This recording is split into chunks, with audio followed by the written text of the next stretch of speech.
Found a letter my mom hid from me for 20 years. Last week, I found a dusty shoebox in our attic that changed everything I thought I knew about my family. It wasn't supposed to be a big day. I wasn't up there searching for buried treasure or trying to uncover long-lost secrets. I was just cleaning. Mom had finally agreed to move into a nursing facility after months of health scares and me nagging her to let me help. She's 73 now, and stubborn as ever, the kind of woman who will insist she's just fine, while clutching her chest and pretending the sharp pain is probably just indigestion. I've been putting off the attic for years.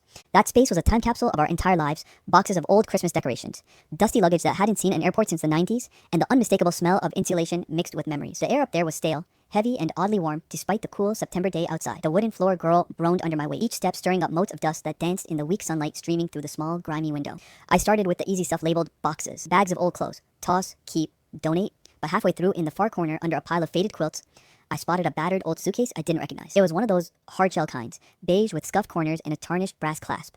There was something strange about it. Unlike the rest of the attic clutter, which looked like it had been rummaged through 100 times, this suitcase had a layer of dust so thick it seemed like no one had touched it in decades. Curiosity got the better of me. I dragged it into the light, coughed at the dust cloud that exploded into the air, and popped the clasp. Inside were random odds and ends, an old wool sweater, a stack of brittle newspapers from the early 2000s, and underneath them, a small, locked tin box. It was dull silver, about the size of a hardcover book, with a tiny rusted padlock.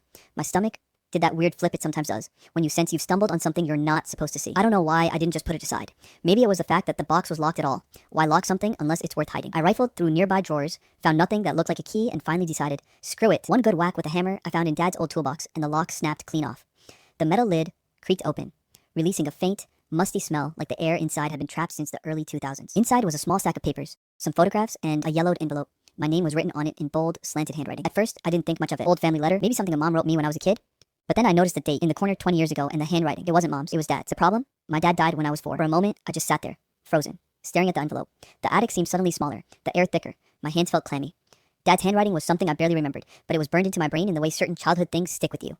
The label he put on my toy box, the notes he'd leave in my lunch bag. Strong, slightly messy, always written with a black pen. It couldn't be. The logical part of my brain was screaming at me. Maybe it was an old letter he wrote before he died. Something Mom kept, but never gave me. But another part. The part that remembered, the warmth of his laugh and the way he used to tuck me in at night, whispered something else. I turned the envelope over. The flap was still sealed. My heart pounded in my ears.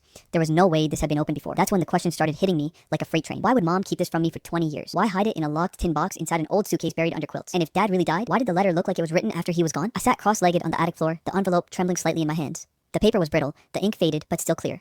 My name stared back at me in those familiar black ink letters as if he had just written it yesterday. I slid my finger under the flap and carefully tore it open. Inside was a single sheet of folded paper, yellowed with age. I unfolded it slowly, half afraid it might crumble. The first line made my chest tighten. If you're reading this, it means you've grown up without me, and for that, I'm sorry. My breath caught. The attic, the dust, the faint hum of traffic outside, it all faded. It was just me and those words. He went on to say he couldn't explain everything in the letter, but that